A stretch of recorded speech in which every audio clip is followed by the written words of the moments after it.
Bima Pub, urahisi wa maisha. Shuleni umejifunza mambo mengi. Tunaenda likizo sasa hivi. Utakapofika nyumbani, chukua hata mti wako mmoja, wowote ule utakao upenda. Uwe mti wa ua, uwe mti wowote, panda. Tujifunze na tuwe na mazoea ya kupanda miti walau mmoja hata kwa mwaka. Aya, leo labda una umri wa miaka 15. Ndani ya miaka 5 utakuwa umepanda miti mingapi? Tayari umetunza mazingira. Na niseme tu, manispaa yetu ya Geita bado watu hawajaelimika sana. Bado tunatumia sana mkaa. Na hawa watu wanaotumia mkaa wanatoa mti mpaka kile kisiki cha mti. Kwa hiyo usitegemee kwamba aking'oa ule mti mpaka kile kisiki hamna tena uoto wa asili mwingine utakaojitokeza, kwa sababu anatoa mpaka ule mzizi wake anautumia kuuchoma mkaa. Kwa mimi niombe na nishauri watu waendelee kubadilika, tuendelee kujifunza kama hivi tunavyokuja hapa tunajifunza. Kuna wengine hawajui makaa ya mawe. Nishauri tu GGM na manispaa yangu ya Geita tuendelee kuwaelimisha wananchi, na haya makaa ya mawe wengi hawayajui. Wengi hawayajui, wanayasikia tu. Ila tukiwa tunaita mama ntilie, tunaita watu makundi mbalimbali, tunawafundisha kuhusu makaa ya mawe, umuhimu wa kutumia gesi.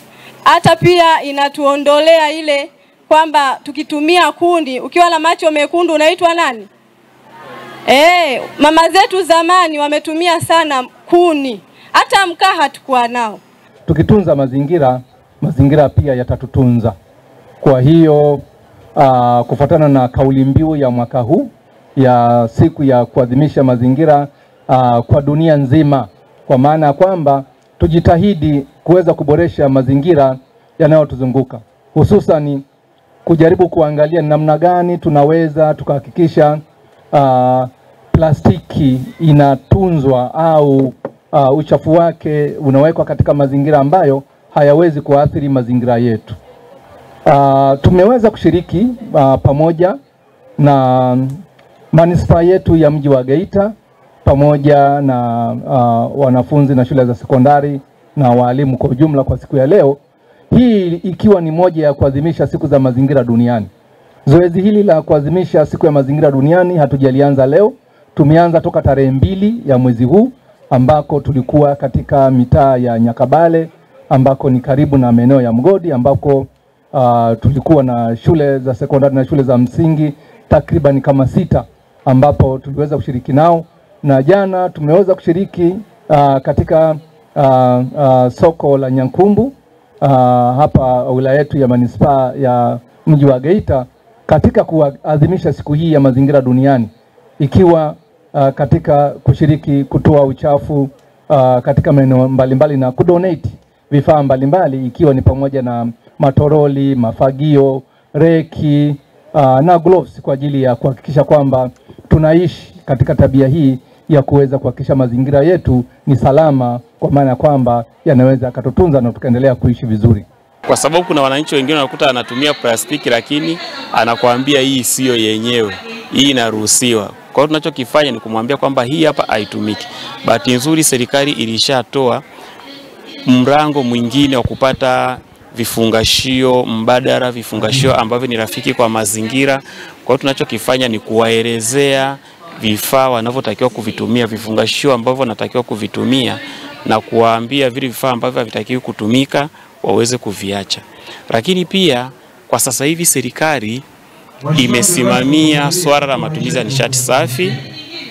Pamoja na maadhimisho haya, imekuwa ni fursa ya kuweza kupitisha elimu kwamba wananchi au jamii iache kutumia nishati chafu, tukimaanisha kwamba nishati ya kuni na mkaa.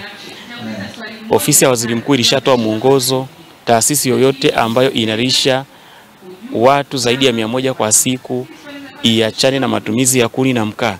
Kwa hiyo kwetu hii imekuwa ni platform ya kuweza kutoa elimu kwa jamii. Hawa wanafunzi ndio tunawapatia elimu na hawa ndio wanaokuja kurudi kwenye jamii. Kwa hiyo tunaamini katika kusanyiko hili elimu imeweza kupita kwa wanafunzi na itaenda mpaka ngazi za chini. Ni kwamba tumewahamasisha wanafunzi wenzetu kutusaidia, maana sisi kama sisi wenyewe hatuwezi. kuwapa elimu kwamba tunatakiwa tupande miti ili mazingira yetu yakae safi, kwa sababu hiyo miti inatusaidia sisi wanafunzi kupata vivuli kwa ajili ya kusomea na kwa ajili ya mapumziko.